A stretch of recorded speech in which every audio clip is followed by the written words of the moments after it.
Do you want to have your dream team in EA FC 24? Footshop Store is the only one that you can buy without the risk of being banned. I've used it personally. They've worked very well with me, and they are very good and very reliable. If you do want it, like I said, visit the link in the description down below and use code CLUTCH for 5% off to get as many coins as you want. Yo, what's going on, guys? Clutch back again with another video for you guys, and today it is going to be another video. It's going to be another tactics video. This is going to be the tactics that I used to get 20-0 rank 1 last night. It was all on stream, so if you do want to see how this formation is used, obviously go back and watch the stream. We absolutely killed it. Obviously we've got the rewards up on the channel as well if you are interested. But yeah, so these are literally the tactics that got me those amazing rewards. So hopefully these can work for you as well. So before we do get into it as well, if you do want your games done during Ultimate Team of the Season by a pro like me or Jamboo or any of the pros that do work for us to get you guys the best rewards on FC24, like I said, please visit the link down below, improveyourrank.co.uk. You can put your order down there. The orders are absolutely flying. I can't quite believe it. We're very close to selling out already, so if you are interested, make sure you get your orders in ASAP. Right, tactics are, it's the 4-2-3-1. People wanted this video up of like what my tactics were for last night's games. These are the ones. So defensive style is on balanced. Again, for me, I don't see a world where I use anything outside of balanced on a defensive style. I really don't. I just think there just isn't another option, if I'm honest. I think just defensive style balanced is the absolute play. The press tactics don't really work. You can use constant pressure to really go all out. And drop back is just useless. So balanced is the definite choice. Width is on 45. Again, for me, this is kind of like a perfect defensive width for me. It gives me enough width to try and really mark those wide options if people are crossing the ball, but it also does just pull my fullbacks in narrow enough that I can really try and mark those through ball runs and try and make it just as close together as I can to just try and not concede any silly easy goals, because they're the ones that really annoy you the most. Depth is on, sorry chap, depth is on 45. Sorry. Now, again, this is kind of like a perfect depth for me. You can obviously go higher if you want to just press more. But for me personally, I just much prefer using 45 depth. For me, it just does work much better. Again, it's kind of a nice balance of being high up enough that I can press the ball, but not too far deep. And then also, I'm also like deep enough where like I can again try and defend those through balls and just try and again not concede any silly ones. So again, it's just just finding a balance for me, and that's kind of my nice spot. Build up play is unbalanced.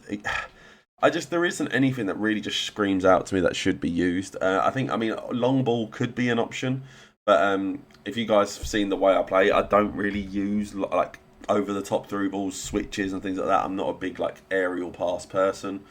So having a long ball on just doesn't really benefit me. It can work well, so maybe if you want to try that, give it a go. But for me, it is definitely balanced. Chance creations, direct passing. Yeah, I mean, I don't even know if I should even bother explaining this. If you guys don't understand what this does, then where have you been? Direct passing, basically, it just makes it so your players make so much better runs in behind. And obviously, with through balls being as good as they are, it's just like an absolute no-brainer, really. So yeah, so the through balls are just an absolute, like almost like a bargain. Like it's just the easiest thing to do ever. Like they'll just play you through on goal, you just run. And obviously, with these amazing Team of the Season cards, they're just quick and they've got incredible attacking positioning, and they just make perfect runs every single time. So make sure you definitely have direct passing on. The width is on 45. Again, I don't like to have my players too wide, but I do still obviously want to be able to have width for cutbacks and things like that. But I do also want them narrow enough that they will get a bit more involved in the central play and try and score goals. So, oh god, I don't know why I keep yawning. So yeah, we do want them just narrow enough, like I said, to get involved in the attack and just be involved in general. So for me, again, 45 is just a nice balance all the way round. Players in the box. This is on 6. This is just so most of my attackers are making the attacking runs, and you will also get some support from your midfielders in terms of maybe an extra overlapping run to really overload your opponent. And for me, 6 players in the box is just absolutely perfect. And then I do have 2 for corners and 1 for free kicks. Right, guys, now into the instructions. This is how I do have my team laid out. A very good team, my first owner team. I'm very happy with it. Now, I do have my striker on stay central, getting behind. This is pretty self-explanatory. I do just want my striker in the central areas of the pitch because that's where the goal is. And I do obviously want them on get in behind because I do want those in behind runs. They're obviously incredible, and it's just like an absolute must have, especially when you're running direct passing where it's just 3 goals left, right and centre. You need to be having your players making those in behind runs. So stay central, getting behind, pretty self-explanatory, I think. So Cam is on stay forward, get into the box for cross. This is because my Cam almost plays like a second striker kind of role, where they almost overlap my striker at times and really get heavily involved. It works really, really well. So you kind of get the positioning of a Cam, but when you are going forward into those attacking areas, you almost end up playing like a 2-striker formation, and it works so well. Like, it's incredible how well this works, especially when you've got 2 cars like this, Vinny and Hansen. It's just like it's an absolute dream. So yeah, I do have them on stay forward and obviously get into the box across again to really try and make sure they are getting into those good attacking positions and just being as threatening as possible. So yeah, both of them just are an absolute joke. So I do have both of my wide cams on come back on defence, get into the box across. Now they are on come back on defence, but people might look at it and think it's too defensive, and it isn't. They're on come back on defence just so when we do lose the ball, they will come back and help defend.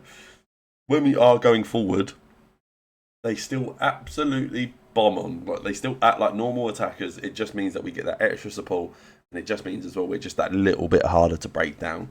So I do have both of my wide cams on come back on defence, and I obviously have both on getting to the box across as well. So when we are attacking and they are coming up the pitch, they're getting into those better spots in those back post areas for cutbacks and things like that. Again, just trying to give us as many positive options as we can have. Again, now, both of my CDMs, I do have both just simply on stay, but while attacking cover centre. For me, it's just the way to play. I absolutely love having both my DMs like this. I know a lot of people like to have a more attacking version, and I will like to have maybe a more ball-playing DM alongside a more defensive one, but I still want both of them to sit in the hole and help defend my back line. And also, when my front 4 are going forward, it does mean that those 2 DMs will just sag off a little bit, sit a little bit further back. Then I've got a reset option if I can't keep going forward, and it's just a really good way to kind of build up your play again and just not basically rush your chances, because you will just have midfielders available that will help you just rebuild the play.